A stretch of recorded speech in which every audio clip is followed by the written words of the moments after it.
ராஜ் ஆலய தரிசன நேயர்களுக்கு வணக்கம். சனிப்பெயர்ச்சி பலன்கள். சனிப்பெயர்ச்சி இந்த ஆண்டு மார்ச் மாதம் 3ஆம் தேதி நம்ம வாக்கிய பஞ்சாங்கப்படி பெயர்ச்சி ஆகிறாரு. இதற்கு முன்னாடி திருக்கணிதப்படி மார்ச் 29, 2025 பெயர்ச்சி ஆனது. என்னதான் திருக்கணிதப்படி பெயர்ச்சிகள் ஆனாலும் இன்ன வரைக்கும் ஒவ்வொரு ராசிக்காரங்களும் எனக்கு இந்த பலன் இன்னும் கிடைக்கலையே அப்படின்னு வருத்தப்பட்டிருக்கக்கூடிய சூழ்நிலைகள் நிறையவே இருக்குது. இருந்தாலும் ரெண்டுக்குமே மிகப்பெரிய டிஃபரன்ஸுங்கிறது இருக்காது. திருக்கணிதப்படி சனி பயிற்சி ஆயிருந்தாலும் சனி பயிற்சியை பொறுத்த வரைக்கும் அது சனி வக்ரமாகி நவம்பர் 21 தான் அவர் வக்ர நிவர்த்தி ஆனார். ரெண்டுக்குமே ஓரளவுக்கு பலன்கள் நெருக்கமாக தான் வரும். இந்த பயிற்சி தான் இவ்வளோ பெரிய 1 இயர் டிஃப்ரென்ஸாக இருந்தது. இருந்தாலும் பலன்கள் அப்படிங்கிறது இந்த மார்ச் 3ஆம் தேதிக்கு மேலே உங்களுக்கு சனி பயிற்சி பலன்கள்ங்கிறது 12 ராசிக்கும் நடைமுறை பலனாக அது கண்டிப்பாக இருக்குது. இப்போ நம்ம ஒவ்வொரு ராசிக்குமான சனி பயிற்சி பலன்களை பார்ப்போம். சிம்மராசி நேயர்களே, சிம்மராசியை பொறுத்த வரைக்கும் என்ன அப்படின்னா அவங்க சிங்கம் போன்ற, ஏன்னா நிறைய புத்தகங்கள்லையும் நிறையா வீடியோக்கள்லையும் நீங்கள் பார்த்துருப்பீங்க. சிம்மராசிக்காரங்க அப்படின்னாவே தனித்துணவமானவங்க. அவங்க சிங்கம் மாதிரி, பெண்களாக இருந்தால் சிங்கப்பெண்ணி, அவர் ஜெயலலிதா அம்மா மகத்னு அவங்க ஜெகத்தை ஆண்டாங்க அப்படின்னு சொல்லி பல பெண்கள் வாழ்க்கையை கெடுத்துருக்காங்க. முதல்ல குடும்பம் அப்படின்னா அப்பா அம்மா பேச்சை கேட்கணும். சொல் பேச்சு கேட்காதவங்க யார் அப்படின்னா சிம்மராசிக்காரங்களாக தான் இருப்பாங்க. அதனால் பெற்றோர்கள் அப்படிங்கிறவங்கள மதித்து பழகணும், அது ரொம்ப முக்கியமானது. உடன் பிறந்தவங்களை முதல்ல உண்மையாக இருக்கணும். சிம்மராசிக்காரங்க தனக்கு கீழே தான் எல்லாம் இருக்கணும், நம்ம தான் மிகப்பெரிய ஆள், நம்ம குடும்பத்தில் நம்ம தான் பெரிய ஆளாக இருக்கணும், இந்த தெருவில் நம்ம தான் பெரிய ஆளாக இருக்கணும், இந்த ஊர்லேயே நம்ம தான் பெரிய ஆளாக இருக்கணும் அப்படின்னா வரலாற்று புத்தகங்களை எடுத்து படித்து பாருங்கள். அந்த யாரெல்லாம் பெரிய ஆளாக இருந்தாங்களோ அவங்களாம் வாழ்க்கையில் கஷ்டந்தான் பட்டிருப்பாங்க. இந்த பெருமைக்காக எருமை மேய்ச்ச கதையாக ஊரில் இருக்கவன்ட்டெல்லாம் நம்ம நல்ல பேர் எடுத்து உள்ள சொந்த வந்தத்திட்ட கஷ்டத்தை அனுபவிச்சிருப்போம். அதனால் சிம்மராசிக்காரங்களை பொறுத்த வரைக்கும் இந்த அஷ்டமச்சனி காலங்கிறது இப்போ ஸ்டார்ட் ஆகுது. இது நாள் வரைக்கும் அஷ்டமச்சனியோட பலன்கள் வரல. இனிமேல் தான் உங்களுக்கு மார்ச் 3ஆம் தேதியிலேருந்து சனி பயிற்சிங்கிறது வருது. அதனால் நீங்கள் மகர ராசி சிம்மராசியை பொறுத்த வரைக்கும் உங்களுக்கு ரொம்ப ஒரு முக்கியமானது என்னென்னா, அகப்பட்டவனுக்கு அஷ்டமச்சனி அப்படியெல்லாம் ஒன்றுமே இல்லைங்க அப்படின்னா பல பேர் உங்கள் தொல்லைனால தான் ஜோசியக்காரங்களாம் மாறி போய், அப்படி யார் சொன்னது உங்களுக்கு சிம்மராசிக்கு இந்த அஷ்டமச்சனி யோகத்தை தரும்னு பேச வச்சிட்டீங்க. அதனால் முதல்ல உண்மையை கேளுங்க, அதான் புரியும். அஷ்டமச்சனியில் போய் என்ன பண்ணுவீங்கன்னா, யாராவது இந்த சின்ன வயசாக இருந்தால் யார்கிட்டையாவது போய் லவ் பண்ணுறேன்னு சொல்லி மாட்டிக்கிட்டு சித்திரவதைப்படுவீங்க. கல்யாணம் பண்ணால் கணவன் மனைவியோட சண்டை சச்சரவு வரும். தொழில் முடக்கத்தை ஏற்படுத்தும். யாரையாவது நம்பி பணத்தை கொடுத்துவிட்டு அவன் என்னை ஏமாற்றிக்கிட்டேன் அப்படின்னு புலம்பிக்கிட்டே இருப்பீங்க. அதனால் சிம்மராசிக்காரங்களை பொறுத்த வரைக்கும் கொஞ்சம் உங்களோட தற்புகழ்ச்சியை விடுங்க. உங்களை ஏமாத்துறதுனா நல்ல விஷயம் ஒன்றே ஒன்று தான். நீங்கள் சிம்மராசிக்காரங்க அறிவானவங்க, அவங்களுக்கு தெரியாத விஷயங்களே இல்லை. சிம்மராசிக்காரங்க ஒரு முடிவு எடுத்தால் அது கரெக்டாக இருக்கும், அவங்க ஆளுமை மிக்கவர்கள் அப்படி இப்படின்னு உங்கள்கிட்ட காசு பறிக்கணும் அப்படின்னா நானும் பேசலாம், அதுதான் எனக்கு தெரியல. ஆனால் அதே மாதிரி ஒரு உண்மையானவங்க உங்களை புகழாமல் இருந்தாங்கன்னா அவங்கள சொல் பேச்சு கேளுங்க. உங்களை யாராவது திட்டுறாங்கன்னா அக்கறையில் திட்டுவாங்க. உங்களை உடனே குறை சொல்கிறாங்க அப்படின்னு வசனம் பேசி, நான் எதுனாலும் குறை சொல்ல பண்ணுறேன், குறை பண்ணுறீங்க, நான் எனக்கு தெரியும், நான் ரொம்ப நல்லவன், நான் வல்லவன் அப்படிங்கலாம் இல்லாமல் என்ன வேலை பார்க்குறோமோ அந்த வேலையில் கவனத்தோடு இருங்க. ஏன்னா தொழில் பாதிப்பு ஏற்படக்கூடிய நேரம். அதனால் நான் சின்சியராக ஒர்க் பண்ணேன், ஆனால் என்னோடய மேலதிகாரி என்னை தொல்லை பண்ணுறாரு, டார்ச்சர் பண்ணுறாரு அப்படின்னா இடம் மாறக்கூடிய சூழ்நிலை கட்டாயம் வரும். எல்லாருக்குமே கஷ்டம் இருக்குங்க, எல்லாருமே நல்லவங்களாம் கிடையாது. முதல்ல நம்மளே நல்லவங்க கிடையாது, அப்புறம் எப்படி அடுத்தவங்க நல்லவங்கன்னு சொல்கிறது? அதனால் இன்னொருத்தர் நம்ம வாழ்க்கையை மாற்றிடுவார் அப்படின்னா எல்லாம் கெடுக்க தான் செய்வாங்க. அது யாராக இருந்தாலும், நீங்களாக இருந்தாலும் நீங்கள் 4 பேரை கெடுத்துருப்பீங்க.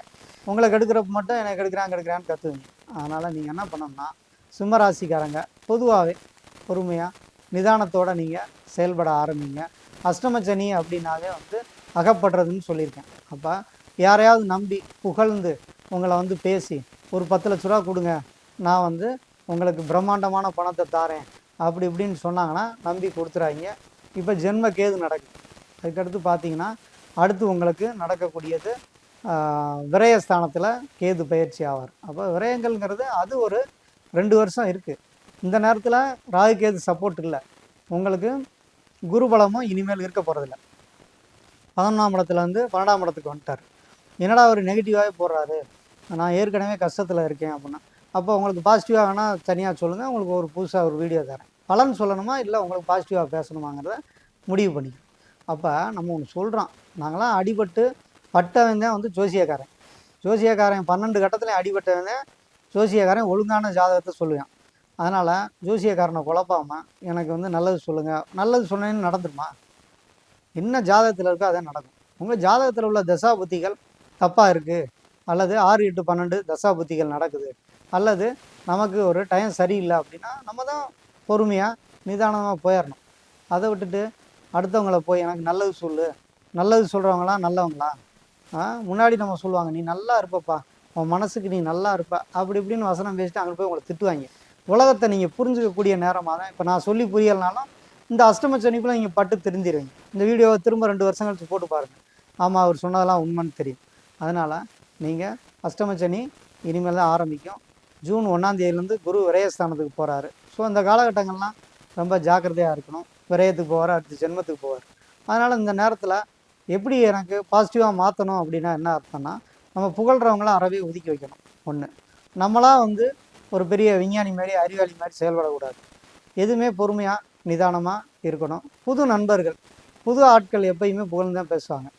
வெளியிலேருந்து வரவங்க அவங்களுக்கு காரியம் நடக்கணுங்கிறக்காக உங்களை மாதிரி ஒரு மனிதரை பார்த்ததில்லையே அப்படின்னா அப்படியே உருகி அப்படியே காலில் விழுந்துடக்கூடாது. அப்போ நமக்கே தெரியணும், அறிவு வேணும். அப்போ நம்ம என்ன செய்யணும், நமக்கு பொறுமையாக, என்ன திடீர்னு ஒருத்தன் நம்மளை புகழ்கிறேன் அப்படின்னா நமக்கு ஆப்பு வைக்க போகிறேன், அதனால் கொஞ்சம் ஜாக்கிரதையாக இருக்கணும்னு நினைக்கணும். ஒரு பழைய ஃப்ரெண்டு என்ன சொல்லுவாங்க, உங்களை பார்த்தோன்னே இங்கே வாடா, என்னடா பண்ணிகிட்ருக்க, ஏன்டா அப்படி போகிற, இந்த நேரத்தில் இப்படி சரியில்லைன்றாங்க, மாட்டிக்குவேன், பார்த்துரு, உன் பழக்கவழக்கம் சரியில்லைன்னு சொல்கிறாங்க அப்படின்னு அக்கறையானவங்க சொல்லுவாங்க. அப்போ அந்த அக்கறையானவனை மூல தூக்கி ஓரம் வச்சுருவீங்க. அஷ்டமச்சனி நடக்கும் பொழுதெல்லாம் நானும் பார்த்துட்டேன். கடந்த காலங்களில் நீங்கள் கடகராசிக்காரங்களை கூப்பிட்டு கேளுங்க, அஷ்டமச்சனி ஆரம்பிக்கிறப்போ ஓடியாந்து ஒருத்தன் காப்பாற்றுறதுக்கு வந்து சொல்ல வந்திருப்பான், அவனை வந்து துரோகின்னு சொல்லி அவனை துரத்தி விட்டுருவாங்க. அதுக்கப்புறம் அஷ்டமச்சனி முடிஞ்சப்பறம் அவனை தேடி போய் அன்றைக்கே நீங்கள் சொன்னீங்க அப்படிம்பாங்க. அது மாதிரிப்பட்ட ஜோசியர் தான் நான். அதனால் வந்து உங்களை புகழ்ந்து சொல்ல முடியாது. கஷ்டப்பட போகிறீங்க, கவனமாக இருங்கன்னா நான் எச்சரிக்க வேண்டியது என் கடமை. அதனால் எந்த ஒரு விஷயமா இருந்தாலும் சரி, கடன் வாங்குறதா இருந்தாலும் சரி, கடன்னா என்னது, நம்ம முதல்ல புதுசாக கடன் வாங்குறப்ப நம்ம கடன்காரங்கிறது வெளியில் தெரியாது. அதனால் ஒரு 10 பேர் கடன் கொடுப்பாங்க. அப்புறம் பணத்தை திரும்ப தராதப்போ தான் நம்மகிட்ட ஒரு டுபாக்கூர் நம்மகிட்ட காசு இல்லைங்கிறது அவனுக்கே தெரியும். அப்புறம் ஐயோ அம்மான்னு கற்றுவான், கேஸ் போடுவான், பண்ணுவாங்க. அப்போ கடன் வாங்காமல் இருக்க தான் பெரிய பரிகாரம். நம்ம ஏன் அவசரப்படணும், உடனே வீடு கட்டணும், உடனே நான் வந்து வாழ்க்கையில் முன்னேறணும், நான் அடுத்தவன் முன்னாடி வாழ்ந்து காட்டணும்னு என்றைக்கு ஒருத்தன் சபதம் போடுறானோ அன்றைக்கி அவன் நேரம் சரியில்லைன்னு அர்த்தம். அதனால் நீங்கள் உங்கள் வாழ்க்கையில் உங்கள் மனசுக்குள்ளே ஒரு குமரி, இவன் முன்னாடி நான் வாழ்ந்து காட்டுறேன் பார் அப்படின்னு நீங்கள் வசனம் பேசினா உடனே ஜோசியத்தை போய் பாருங்கள். உங்களுக்கு எதாவது 7 சனியோ அல்லது கெட்ட தசாபுத்தியோ நடக்கும்.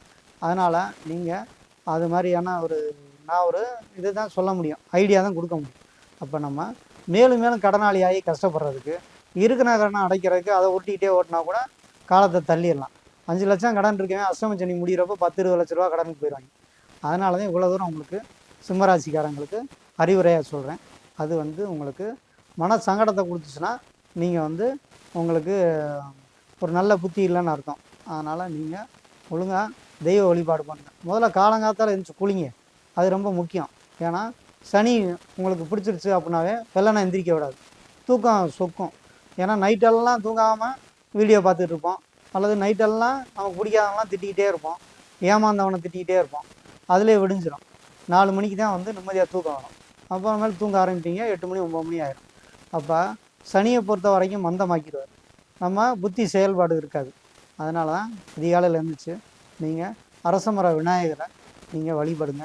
அங்கே போய் வந்து விநாயகருக்கு தண்ணி எடுத்து ஊற்றி நீங்கள் 9 முறை விநாயகரை சுற்றி வாங்க, உங்களுக்கு கண்டிப்பாக நல்ல புத்தி வரும். புக்கி போடுங்க. அதாவது இந்த இதை பொறுத்த வரைக்கும் முக்கியமாக அஷ்டமச்சனி 7 சனி நடக்கிறவங்க விநாயகர் கோவிலுக்கு போய் நீங்கள் வந்து 2 கையையும் நல்லா பிடிச்சி குனிஞ்சு எந்திரிக்கணும். அது வந்து முக்கியம். சும்மா நீங்கள் வந்து அப்படியே எல்லாம் டான்ஸ் ஆடுற மாதிரி 2 காதை மட்டும் பிடிச்சிட்டு அப்படியே அப்படி பம்ப் பண்ணிட்டு அப்படியே எழுந்துச்சு ஓடிடுறாரு. அதுக்கு பேர் வந்து உங்களுக்கு வந்து புக்கி போடுறதில்ல. நீங்கள் முழுசாக உட்காந்து எந்திரிக்கணும். எனக்கு தொப்பை வலிக்குது, கால் வலிக்குது அப்படியெல்லாம் சொல்லக்கூடாது. அப்படின்னா வந்து உங்களுக்கு டைம் சரியில்லைன்னு அர்த்தம். அப்போ நீங்கள் விநாயகரை ஒரு ப்ராப்பர் ரூல்ஸ் இருக்குது. முதல்ல அதிகாலையில் வெள்ளனா எழுந்திரிச்சு குளிச்சுட்டு 6 to 7 சூரிய உதயத்துக்கு முன்னாடி குளிச்சுட்டு நீங்கள் விநாயகர் கோயிலுக்கு போய் அங்கேயும் விநாயகரை குளிப்பாட்டி அவருக்கு வந்து அருகம்புல் மாலை போட்டு, நீங்கள் அருகம்புல்லுங்கிறது வந்து உங்களுக்கு விநாயகருக்கு மாலை போடலை, உங்களுக்கு வந்து சரியாக டைஜஷன் ஆகாமல் இருக்கும் அந்த அஷ்டம சனி காலத்தில். அதனால் அருகம்புல் ஜூஸ் குடிக்கலாம், அல்லது அருகம்புல்லை கடித்து தின்னலாம். அதெல்லாம் அவங்களுக்கு மருந்து, மூளை டியூன் ஆகிறதுக்காக தான் அந்த அருகம்புல்லை சொல்லியிருக்காங்க.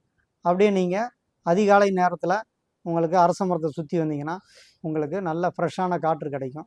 அதனால் வந்து மண்டபம் கட்டினா விநாயகர் கோயிலுக்கு போய் சுற்றாதீங்க, அரச மரத்தில் இருக்க விநாயகரை கும்பிடுங்க, அதான் நல்லது. ஏன்னா பெரும்பாலும் விநாயகரை காப்பாற்றுறேன் அப்படின்னு சொல்லி விநாயகர் வெயிலில் காயிறாருன்னு சொல்லி மண்டபம் கட்டி விட்டவங்களாம் ஆள் இருக்காங்க. அதனால் வந்து அது மாதிரியான விநாயகர்லாம் அவரெல்லாம் முழுமையான நன்மை செய்ய முடியாது அவர்னால். அவரை கட்டம் கட்டி வச்சுட்டாங்கன்னு அர்த்தம். அதனால் நீங்கள் என்ன பண்ணணும்னா, நீங்கள் அரச மர விநாயகர் அவர்கிட்ட போய் சுற்றி வாங்க.